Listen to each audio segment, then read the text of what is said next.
Remue ménage.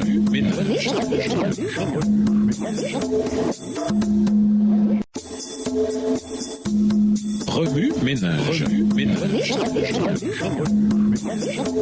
Bienvenue dans votre émission. Remue ménage. Nous voilà à la leçon de jeudi. S'impliquer notre obéissance. Veuillez observer ici que l'obéissance n'est pas seulement une soumission extérieure, mais un service d'amour. La loi de Dieu est un reflet de sa nature. C'est l'expression du grand principe de l'amour et par conséquent la base de son gouvernement dans le ciel et sur la terre. Si nos cœurs sont transformés à la ressemblance de Dieu, si l'amour divin est implanté dans notre âme, ne mettrons-nous pas en pratique la loi de Dieu dans notre vie? Quand le principe de l'amour est enraciné dans notre cœur, quand l'homme est transformé à l'image de celui qui l'a créé, cette promesse de la nouvelle alliance est accomplie. Je mettrai mes lois dans leur cœur et je les écrirai dans leur esprit. Hébreux 10, le verset 16. Et si la loi est écrite dans le cœur, ne façonnera-t-elle pas la vie? Une obéissance, une soumission qui a l'amour pour mobile, voilà la véritable preuve de notre conversion. Aussi est-il écrit, l'amour de Dieu consiste à garder ses commandements. Celui qui dit « je l'ai connu » et qui ne garde pas ses commandements est un menteur et la vérité n'est point en lui. 1 Jean 5, le verset 3, 1 Jean 2, le verset 4. Loin de dispenser l'homme de l'obéissance, la foi et la foi seule le rend participant de la grâce de Jésus-Christ qui le met à même d'être obéissant. Nous ne gagnons pas le salut par notre obéissance, puisque le salut est un don gratuit de Dieu qui s'obtient par la foi. Par contre, l'obéissance est le fruit de la foi. Vous le savez, Jésus a paru pour ôter les péchés. Il n'y a point en lui de péché. Quiconque demeure en lui ne pêche point. Quiconque pêche ne l'a pas vu et ne l'a pas connu. 1 Jean 3, les versets 5 et 6. Là est la pierre de touche. Si nous demeurons en Jésus, si l'amour de Dieu demeure en nous, nos sentiments, nos pensées, nos desseins, nos actes seront conformes à la volonté de Dieu telle qu'elle est exprimée dans les préceptes de sa sainte loi. Extrait du livre Vers Jésus, chapitre 7, les pages 92 à 94, livre écrit par Ellen G. White. Remue ménage. Suite à l'étude de Deutéronome 5,